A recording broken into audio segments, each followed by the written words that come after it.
Okay, so thank you to everyone for participating in today's webinar. Today we're going to hear from Jen and Pat with Widow Bryans about the resources that are available to the rural communities through the bill and the hub, and especially the technical assistance that they can provide to rural communities that's available. So, excuse me, sorry about that. So communities know what's available to them and how to access these resources that are available. Also touching on the technical assistance, then we'll be getting a survey after today's webinar. And if your community is interested in hosting a workshop, so hands-on in person to go through this, then you can also respond to that and let us know that interest level. Also in that survey, we'll be just asking in general if there's any other webinar or any topics that rural communities are interested in having available so that we can keep providing resources that are beneficial to our rural communities across the state. So be watching for that survey at the conclusion of today's webinar. And I will turn that over so you guys can do your formal introductions and tell us more about these resources. Appreciate it. Let me go ahead and share the presentation. Okay, I guess one thing I did forget, if you have questions, please put those in the Q&A so we can follow those and track those, and also make those available for the FAQ on the websites as well. So great. So I want to thank the Office of Rural Prosperity for setting this up. We have had, we've been fortunate enough over the last several months to have some engagements in rural Kansas and in Western Kansas through the K-State Extension Program and others. Those opportunities have been great, but really want to make sure that we're reaching the folks that might not necessarily be, participating in, league conferences or Kansas Association of County conferences or other things. So appreciate this platform. And as was mentioned, happy to come out and do in-person grant training. So please fill out the survey. I'm happy to visit your community. As was mentioned, my name is Matt Hansen. I do work for a consulting firm called Widow Bryans, but I'm here today representing the Kansas Infrastructure Hub and the Capacity Extension Team. We have been contracted by the state to help support this service. So this is not a sales pitch from Widow Bryans or anything. This is really about resources that already exist that have been funded by the state, and really just looking to make sure people are aware of them. I'm joined by Jen Colton, who leads up the project management team and is also one of the capacity extension team members. Both Jen and I, in previous lives, were statewide grants administrators. Spent all of our careers on the public sector side, so we very much know, all the other duties you all have assigned and the struggles you have day in and day out with grants management. So what we want to cover today, and many of you have probably seen this presentation either through the K-State Extension Program or other venues. So I won't go through the full presentation, but just a really high level overview of the Bipartisan Infrastructure Law, what the hub is, a little bit more about the Capacity Extension Team, highlight just a couple rural grant opportunities, and then talk about some resources not only available through the Capacity Extension Team, but elsewhere through the state. So first of all, Bipartisan Infrastructure Law, we're in year 2. A lot of folks get confused because they hear two different names. They hear the Infrastructure Investment and Jobs Act, or they hear the Bipartisan Infrastructure Law. It's one and the same. It was IIJA when it was pending legislation. When it was signed into law, it became the Bipartisan Infrastructure Law. Kansas has decided to use the BIL, or the Bipartisan Infrastructure Law, to refer to it. We get a lot of requests or questions around, well, if there's not funding in BIL, is there funding in IIJA? It's one and the same. Uh, what I do want to, highlight is there are two other infrastructure packages out there. One is called the Inflation Reduction Act. The other one is the CHIPS and Science Act. Depending on what types of projects you're looking for, what sectors, there are, oftentimes as many opportunities in the Inflation Reduction Act and the CHIPS and Science Act. The capacity extension team will do our best to help with all three funding packages, but really the focus of the hub and the capacity extension team right now is the bipartisan infrastructure law. What is in it? $1.2 trillion worth of funds. We, with the COVID funding and everything else, we throw around a lot of zeros. We take numbers for granted. $1.2 trillion is a historical amount of funding and offers really huge opportunities. As I mentioned, we're in year 2. Year 3 is actually the high water mark when it comes to appropriations. So your communities have not missed out on the opportunity. Really, the next 18 to 20 months is when these programs will have the most funding. So not too late to the table. We're here just in time, and hopefully we can partner together to bring these resources into the state of Kansas. What is in the bipartisan infrastructure law is over 400 or almost 400 programs. With the COVID money, we referred to ARPA as a program. ARPA was actually the larger package. The program that most jurisdictions received money from was the Coronavirus State and Local Fiscal Recovery Fund. Same thing with the Bipartisan Infrastructure Law. It is the larger package, and there's almost 400 programs underneath it. Of the money, about 60% of it will flow formulaically. This is through programs that many of you are probably very familiar with, things like the Clean Water, Drinking Water Revolving Loan programs that go from federal EPA to KDHE to locals. A lot of the transportation funding goes through traditional formulaic paths. But the really exciting part is about 40% of the money is discretionary in that you all can apply directly to the federal government. You do not have to go through the state. You do not have to go through anybody else, but you can apply directly. Just real quickly, what is the Kansas Infrastructure Hub? The Kansas Infrastructure Hub is a sub-cabinet working group. It was established a little over a year ago now. It is administratively located at the Kansas Department of Transportation. But just to be really clear, this is not a transportation or DOT-led effort. It is just administratively housed at the Kansas Department of Transportation. Certainly, they are a key member because so much of the funding in the bipartisan infrastructure law is transportation related. But this is a sub-cabinet working group. It is also comprised of the Office of Broadband Development at Commerce, KDHE because of a lot of the water and solid waste programs, agriculture, again, for water, dams, impoundment, stormwater issues, the Office of Information Technology Services, OITS, because of cybersecurity, Corporation Commission because of energy programs, and also the Kansas Water Office for other types of water programs.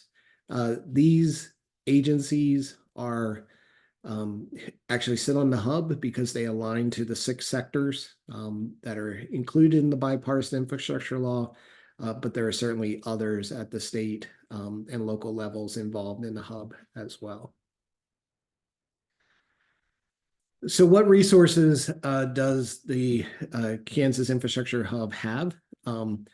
The legislature and governor appropriated $215 million in state investment to support the hub, to support local communities and projects, to really maximize the opportunity that is the bipartisan infrastructure law. We work with states and communities around the country. What Kansas has done is unprecedented with $215 million.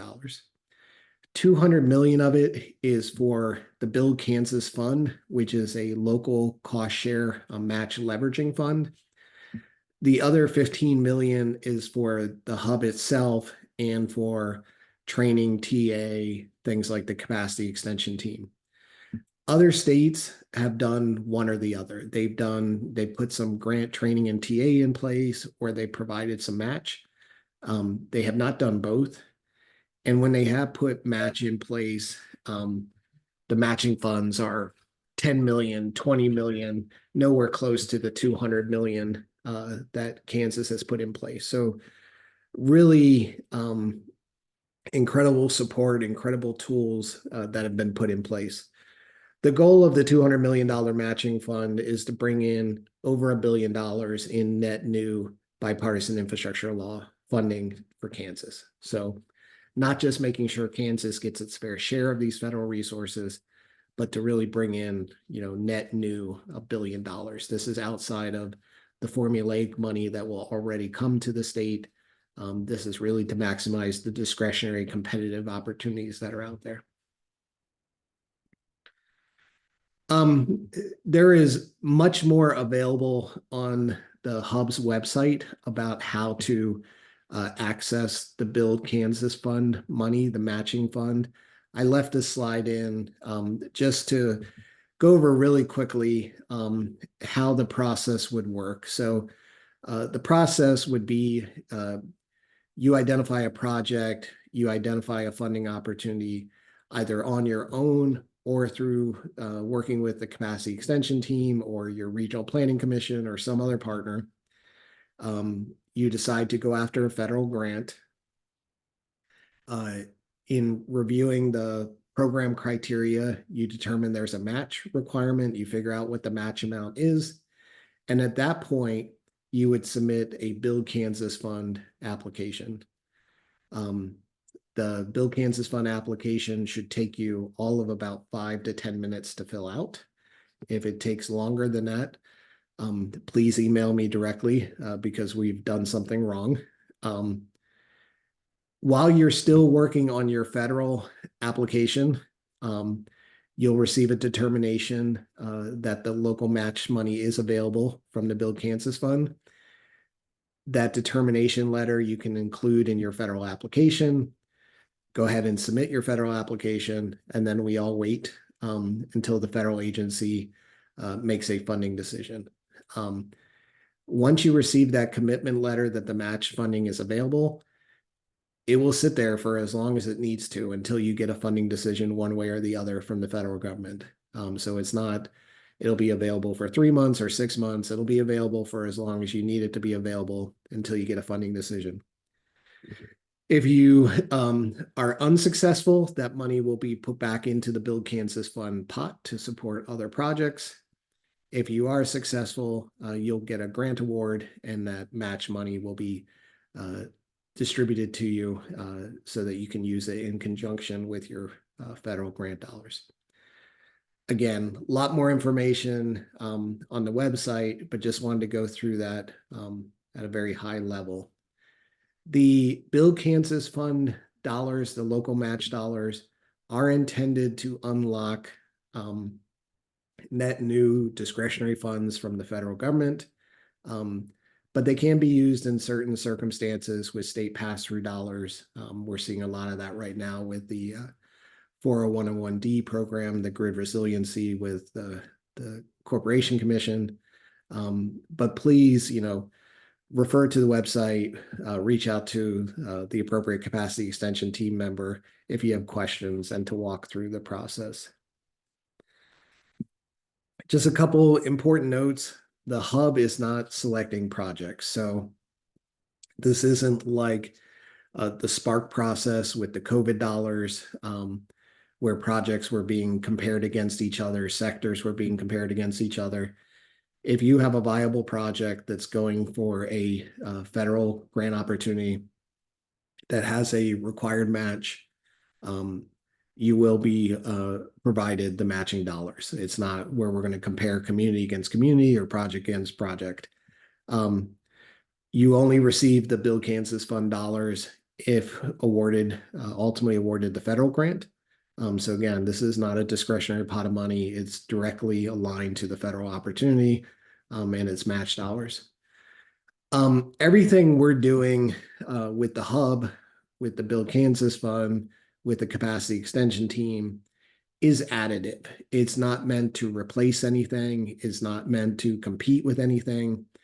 If you're already working with your regional planning commission and that's working great, keep doing what you're doing. If you're working with the K-State extension program, keep doing what you're doing. If you're working with a private contractor, consultant, if you're working with a utility, an engineering firm, an architectural firm, keep doing what you're doing. The resources from the capacity extension team are intended to supplement, augment, plug gaps.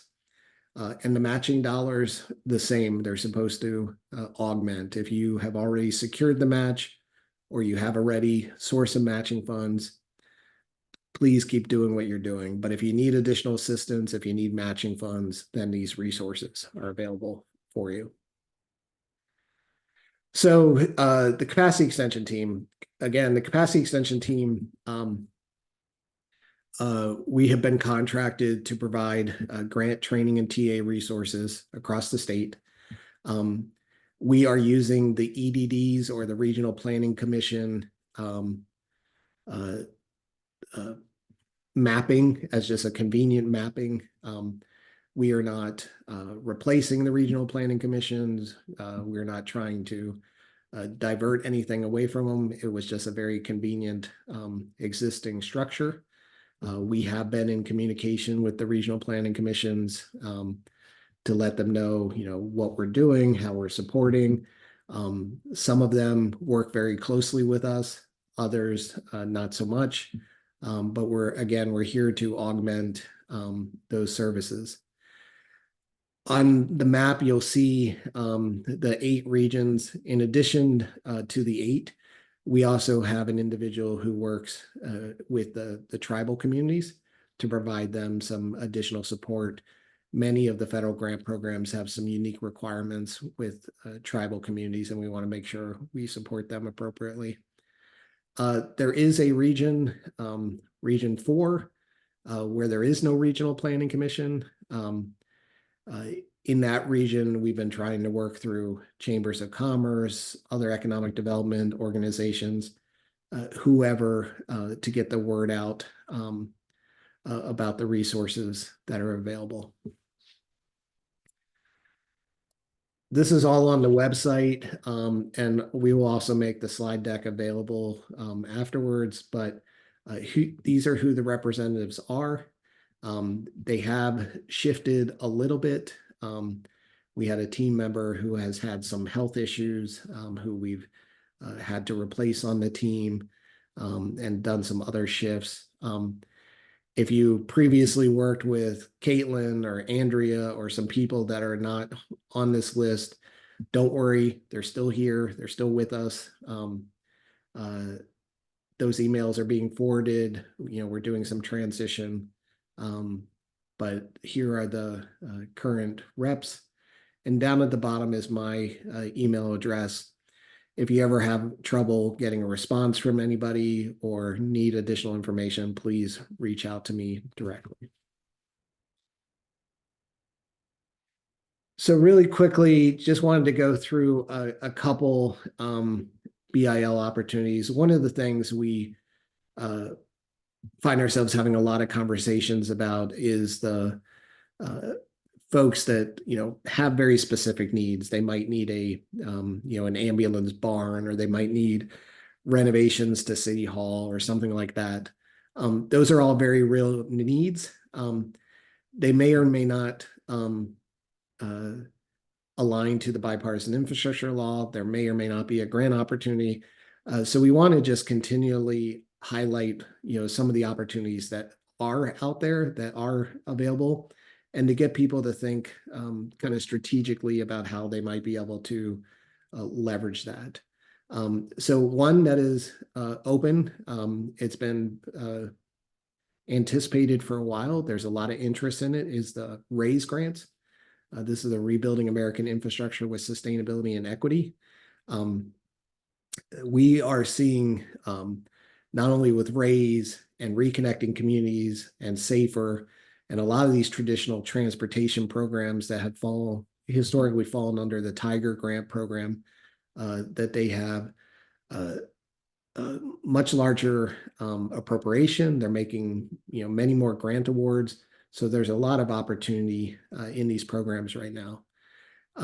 Just threw up a couple eligible uses, but you'll see culvert replacement, stormwater runoff, different types of surface transportation projects. So certainly things that more rural communities, definitely have these type of projects, and we encourage you to tap into this. And we have some time. The program does not close until February 28th of next year.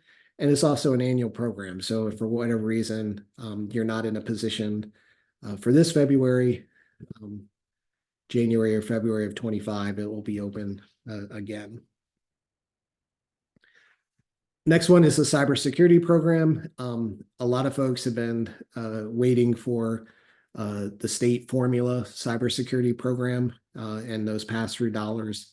That funding is certainly coming from OITS, but there's also some discretionary opportunities as well. So here's one of them, and really to strengthen cybersecurity protocols around public infrastructure, water, wastewater, et cetera. There have been some very high profile cyber attacks in the news lately, shutting down water supply systems. So certainly a good program to take a look at. And again, another program that has some time to identify projects, put together a thoughtful response, not closing until April of next year. And then, as I mentioned, our focus is very much on the Bipartisan Infrastructure Law, but we also try to do our best to highlight other funding opportunities. So here are just a couple non-BIL rural business development grants, promoting economic development and job creation, another program that doesn't close until February of next year. And then Rural Energy for America program. So this is really about energy savings contracting, energy efficiency projects, that sort of thing. And this one has a lot of lead time, not due until September 30th of next year. There are a complete list of all the available funding opportunities on the website kshub.org. We've also done our best to have links to where the applications are and to have synopsis of those programs. So I encourage you to really go to kshub.org for all the grant funding information. So what are the risks right now? The risks are thinking too small, too local. A lot of communities right now, especially rural communities, have already talked themselves out of pursuing this funding. We're too small, too local, don't have the right types of projects, don't have the staff, we don't have the right demographics. If anything, today, I want to try and convince you that that's not the case. You have not missed out. There are opportunities for you, and worth the investment of your time and energy right now. Sleeping on resiliency funding. As I mentioned earlier, there are 6 sectors within the Bipartisan Infrastructure Law: transportation, water, energy, broadband, cybersecurity, and the 6th sector is called resiliency.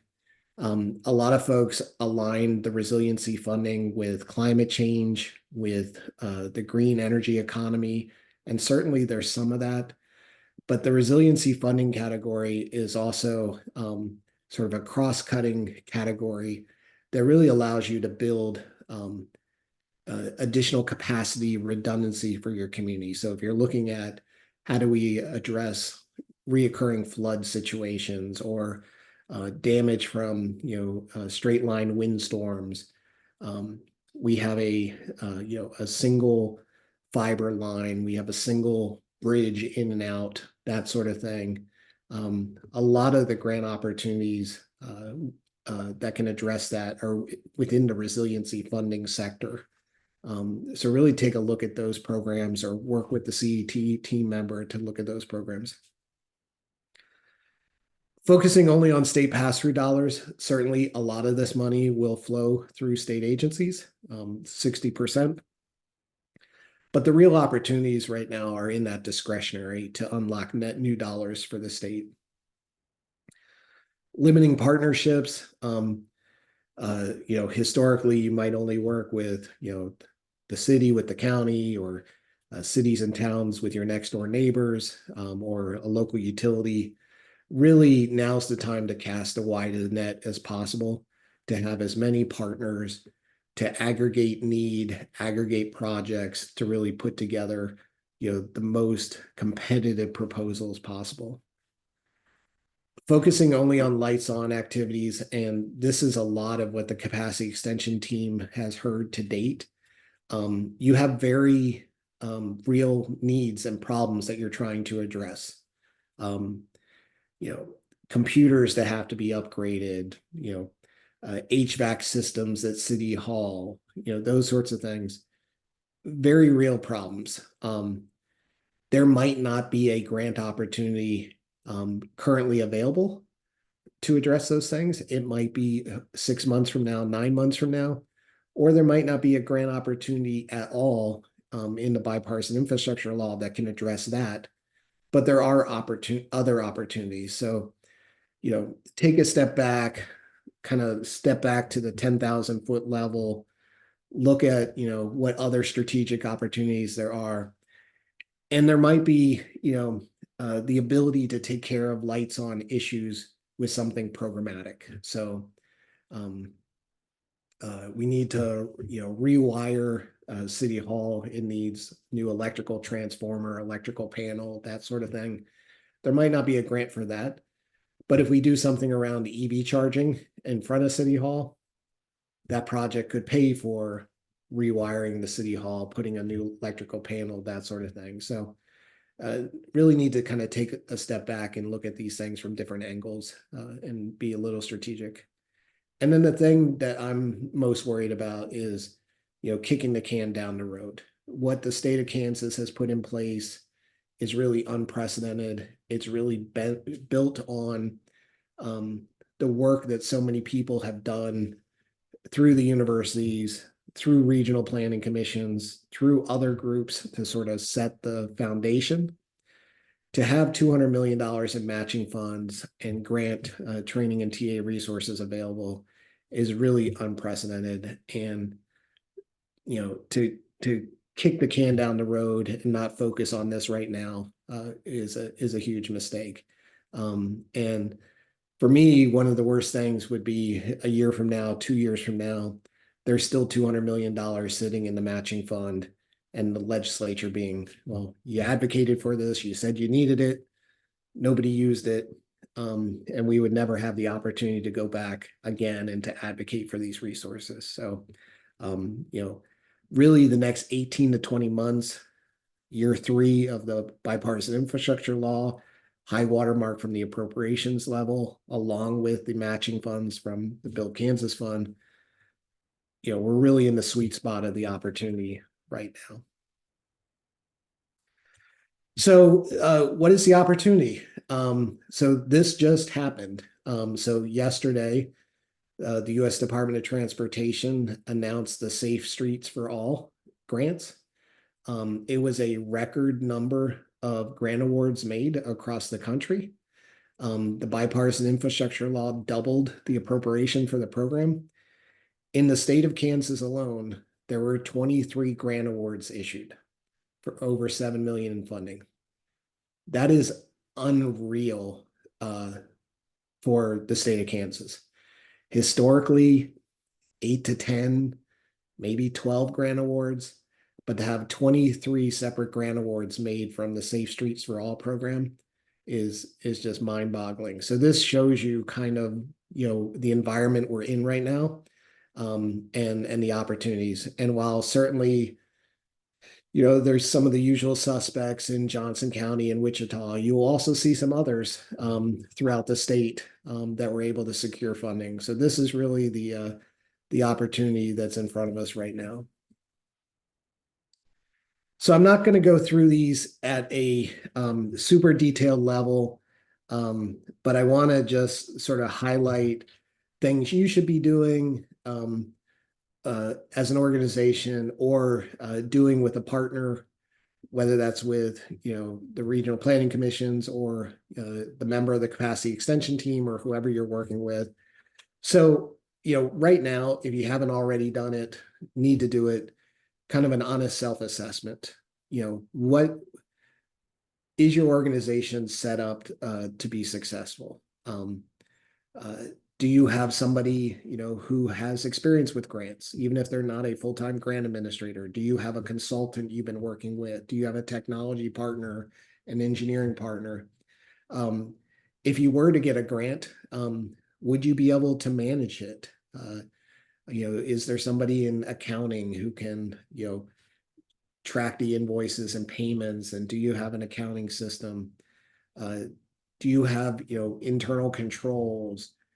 Do you have partnerships with your local elected leaders, county commissioners, that sort of thing? If the answer to all of this is no, that's fine, and that's we just know where we need to start to build those things and put them in place. If the answer to these are yes, or most of it, then you're in great shape to start moving forward and aggressively going after grants. Assess your existing capacity and capabilities. Most of you have just recently been direct federal grant recipients through the state and local fiscal recovery funds. What did you learn? What did you put in place? You've done treasury reporting, you've done 2 CFR 200 uniform guidance requirements. Are there gaps that you identified that you need to plug? Again, it's fine if these things aren't in place. These are things that the capacity extension team can help with, or other partners can help you with. I would say the last two are the most important, and really not things that any outside party can help you with. Do you have a culture and climate that thinks grants are important? Is there a mandate from leadership? Is there a desire from leadership that you will bring in grant resources to help invest in infrastructure or other programmatic? If the answer is no, the local climate is grants are just too much trouble. They're more, it's more work than benefit. There's not a whole lot anything anybody can do that can help you. But if there's a desire to, see what's out there and secure grants, then that's great. I've worked for organizations that have had both environments. I've worked for organizations where there was no such thing as a good federal grant. And it was very hard to rally the troops and to go after grant applications. I've worked in organizations that tried to maximize every federal dollar out there.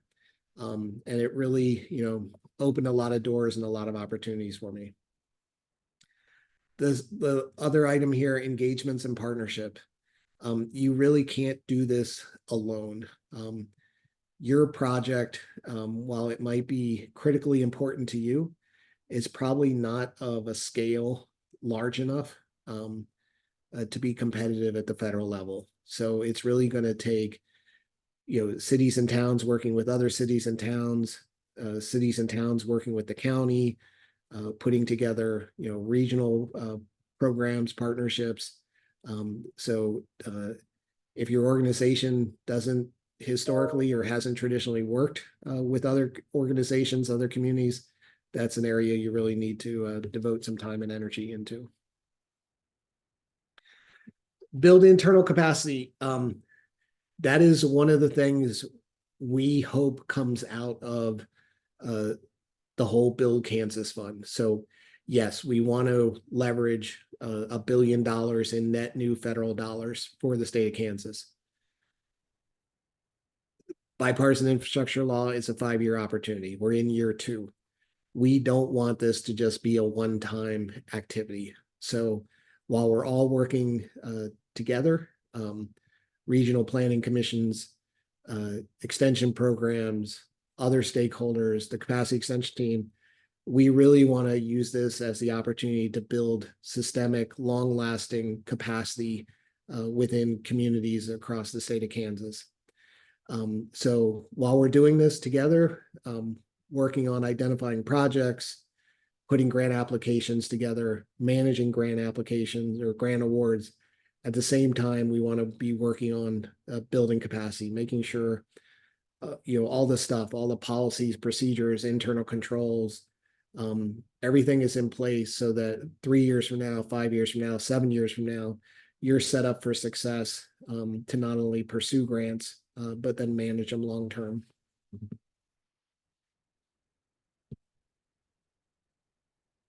Skip past this one, move on to 2. So as mentioned, we have the 3 infrastructure packages out right now: the Bipartisan Infrastructure Law, the Inflation Reduction Act, and CHIPS and Science Act. Every 8 to 10 years, the federal government goes through one of these cycles of sort of historic amounts of funding. If you go back to the beginning of my career in 1993 and 94, we had the Crime Act. This was the 100,000 officers on the street, historic amounts of criminal justice funding. We then went through a cycle with 9/11, historic amounts of Homeland Security funding. We went through natural disasters with Katrina and Rita. We went through the housing crisis with ARA. We went through COVID with CARES and ARPA, and now we're in the infrastructure. Whether it's by design or by accident, every 6 to 8 years, there's a cycle of historic funding. Now's the opportunity to tap into this money, but then leverage admin dollars, indirect cost recovery, and other items to really build for the future so that you can consistently bring in grant dollars year after year going forward. I won't spend much time on this. This is just different models of grant offices. A lot of organizations have kind of a decentralized approach. Everybody does their own thing. Everybody goes after their own dollars. A lot of problems with that, not knowing who's pursuing what, duplicate work, duplicate applications submitted. I would certainly advocate for more of a hybrid where you have kind of a grants working group or a grants team. I understand many of your organizations are very small. It might just be one person. A grants working group might involve you and some, an individual from the chamber, from a local nonprofit, from the regional planning commission. And then, the more mature grant offices have kind of a full centralized approach. Just wanted to share these models just to get folks thinking about that. Plan, secure, and execute. These are all things that you as an organization should be prepared to do, but they're also all things that the capacity extension team can help you do. So this slide, just to give you a sense of kind of what grant planning would look like. Understand if you're just a single person, you don't have the capacity, but this is where the capacity extension team can help you, do community engagement, closely track notices of funding availability, distill those NOFOs down into digestible information, help with developing applications, filling out forms, and ultimately getting them submitted. So not putting these slides up there to scare anybody, but want people to just understand kind of what the process looks like, and know that your existing partners or the capacity extension team can help perform these duties. Again, other things that you should be doing or we can be supporting with the capacity extension team. establish an intelligence network. Where are you getting your funding information from? Right now, I hope you're getting it from kshub.org, where we have lots of that information. But there are other resources. The Kansas Department of Commerce has a website where they have all their funding opportunities. The National League of Cities has a local infrastructure hub where they post funding opportunities, grants.gov. But there's also philanthropic and foundation grants. So lots of different sources. You should be getting information from elected leaders, different listservs. But this is something, we certainly can support as well. Develop a grant plan. What are you trying to accomplish? Is it just a single project that you're looking to solve? Are you trying to stabilize the budget? Do you want to, grow your grant portfolio year after year? What is it that you're trying to get out of it? And it can't just be, chasing dollars, or I'm going after infrastructure funding because that's what they are telling me to do. So, I mean, there needs to be goals. There needs to be things we can measure, so that we can best align funding opportunities and resources to ensure success. Keep an inventory of community needs. Grants pop up all the time, and they might not be things that you're thinking about. I've used the example before. I was a city grant writer. I'm not a particularly good writer, but I was very effective as a grant administrator, as a grant writer. And I was effective because the guy in the cubicle next door to me was our capital improvement plan manager. So I would find a funding opportunity for, ADA sidewalks, and I'd yell over the cubicle wall, "Hey, Ken, do you have a project for ADA sidewalks?" And he'd go into his binder, and it might be a project that was not, scheduled for 7 years from now, but there was a grant that aligned. So I would pull the information from the plan and plug it into a grant application, and lo and behold, we were successful. So really having, again, not just, the lights on problems that you're trying to solve today, but a larger list of nice to haves, want to haves, so that when there is a grant opportunity that comes along, you have a project to plug into it. There are usually not the perfect grant program. If you have a $5 million water project, you will rarely find a grant program that will award you exactly $5 million. It's not always a one-to-one. So you need to be thinking about capital stacks. What can you bring to the table? Do you have bonding capacity? Do you have general funds? Do you have third-party partners who can provide resources? Right now, you have the Build Kansas Fund who can provide your local cost share. So think about how you can, sort of put puzzle pieces together, how you can nibble around the edges and put capital stacks together. And don't just look at it, I need $5 million. I can't find a grant for $5 million, so I'm going to do nothing. It's better to get the $2 million in grant funds, put together a capital stack, phase your project, scale back your project, do whatever you can versus, just turning away from the $2 million. Opportunity identification, again, kshub.org, should be your go-to, but know where people publish their funding opportunities. Know that the Corporation Commission has funding opportunities on their website. KDHE has funding opportunities on their website. They come from all different places. We're doing our best to try and aggregate that information in one place. But you need to have kind of a mental list of where these things get posted. Timelines are short.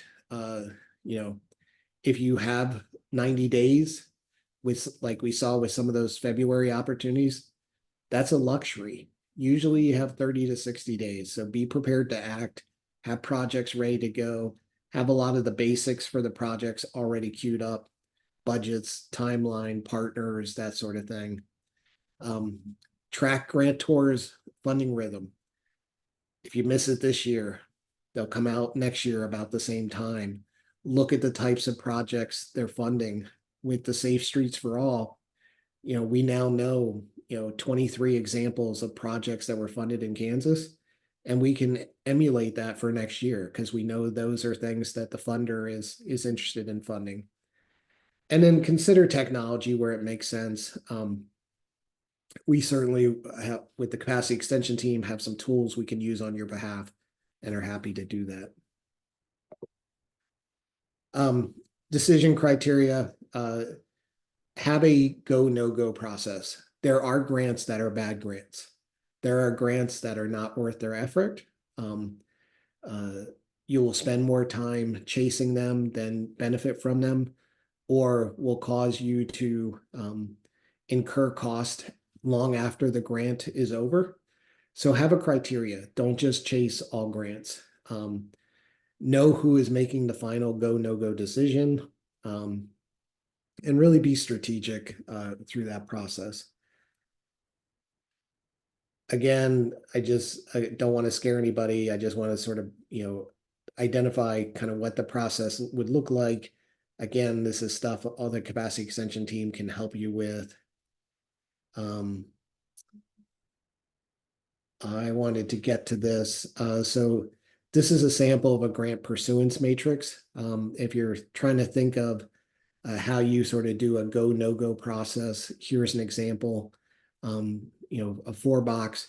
Does it align with our mission, vision, and values? Are we eligible? Is it a realistic deadline that we can meet? Do we have the match? Bill Kansas one, you have the match. Do we have folks who can work on it? Capacity extension team, we have people who can work on it. But to think through, whether it makes sense to do to go after a grant or not. And this is something that each of the capacity extension team members has and can also work, through this process with you. Intergovernmental coordination is key. You should be, if you don't know who the players are at KDHE, who the players are at the Corporation Commission, if you're not familiar with who Jade is at the Office of Broadband Development, you should be, or somebody in your organization should be. I've mentioned it several times in this presentation to cast as wide a net as possible. Please do that. Even if it's not formula money you're going after, where it will flow through state agencies, having the state support on your discretionary competitive applications is huge, goes a long way with the federal government. Build coalitions, work with adjacent counties, adjacent municipal entities, bundle 2, 3, 4 projects together into a single application, because that will make for more competitive at the federal level.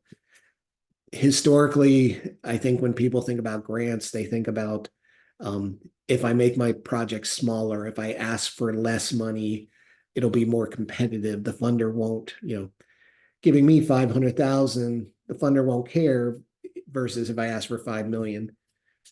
That rationale may or may not be true, but with the infrastructure packages, that is not true at all. They are wanting big, large, regional, all-inclusive projects. They're wanting projects, where federal administrators travel to do ribbon cuttings and come on site. So really think big, and think about throwing lots of different components into your project. You might have, a handful of homeowners that need to be connected to a wastewater treatment system. A very important need for your community, probably not going to be competitive at the federal level. But if 5 or 6 cities or county-wide want to stand up a program to connect lots of different homeowners to wastewater treatment plants, that's the type of thing that would be competitive at the federal level. I think I'm getting towards the end. Equity and resiliency are more than just talking points. Every federal grant application, whether it's in the Bipartisan Infrastructure Law, the Inflation Reduction Act, CHIPS and Science Act, or even the regular, annual programs, you will have to address in some way, shape, or form equity and resiliency. This scares off a lot of people because they think of Justice 40, they think of specific, urban versus rural, they think of, various demographics. My advice to you is to define equity and resiliency for your community. So equity could mean lack of access to primary health care. It could mean food deserts. It could mean lack of access to higher education. Those are, or, quality jobs. Those could all be equity related issues for your community. Resiliency, could be what would happen with the loss of a major employer. What would happen if, a key bridge in and out of the community was washed out, or a roadway was washed out? What if the one broadband fiber line that comes into the community gets washed out? So understand, or, what happens if, the one healthcare option closes and relocates. So define those items for your community. Don't necessarily rely on, the federal definitions. But then in every application you do, try and weave in those talking points, what that equity and resiliency means for your community. The last couple slides, again, please, refer to kshub.org to engage the capacity extension team to find funding opportunities. The Build Kansas Fund application is there. If there are other resources you think would be helpful for us to put on the website, please let us know. We're always adding to it. I think we're about ready to add a kind of a project identification form, but happy to add resources. One of the things we're talking about a team is putting templated policies and procedures and different collateral material there for communities to leverage. So please let us know. And in this slide deck, again, everything we're doing is additive. We're not intending to compete with anybody. For us to truly bring in the resources we're trying to bring in to the state of Kansas, it's going to take all of us. That's why we include the Regional Planning Commission websites, the extension program, Office of Rural Prosperity, you name it. It's going to take all of us to be successful. So please reach out to any and all of us, and oftentimes multiple of us will work together to help your community. And with that, I want to I think Jen has been answering some questions, but just open it up the last 5 minutes or so to see if you have any questions I can answer about the hub or about the capacity extension team.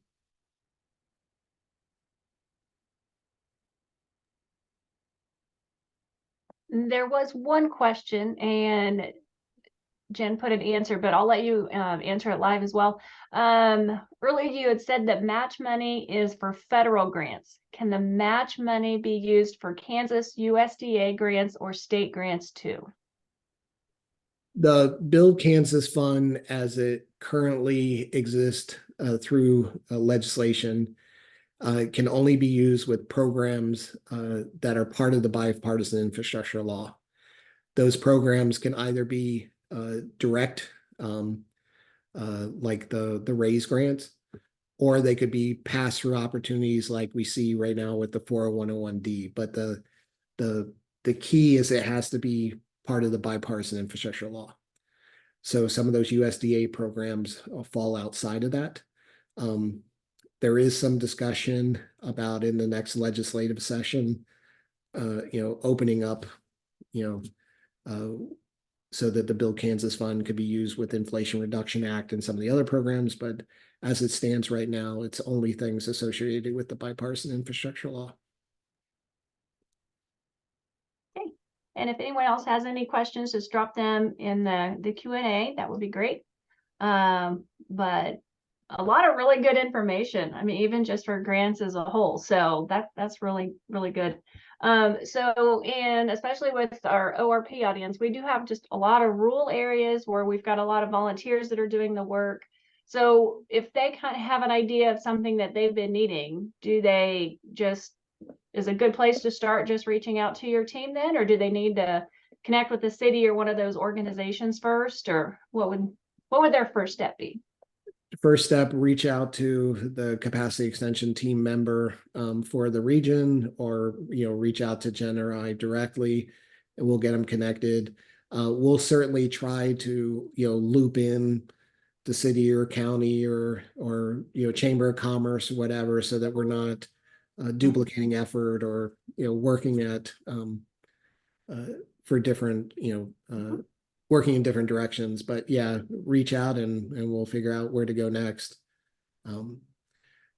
We are seeing a lot of engagement with sort of the usual suspects, in Johnson County, Sedgwick County, Douglas, others.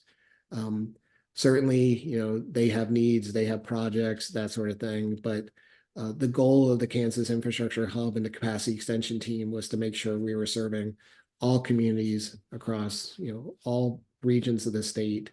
So yeah, love to start that engagement. So please reach out directly. Excellent. Yeah, and a lot of regional opportunities. So that sounds really good. So, yeah, and I think we have. Oh, just another compliment on the presentation. So yeah, thank you for that. But a lot of really great, helpful information. So I appreciate your time. Again, for those that are on following the webinar, you're going to get a survey. If you would like to host a workshop, put that in there. If there's other information you would like to receive that would be beneficial for your area or your community on topics, that'll also be included in the survey. And so it sounds like, so we'll be able to provide the slide deck to participants. And I guess if there's ever any questions, we definitely know where to go to find that information.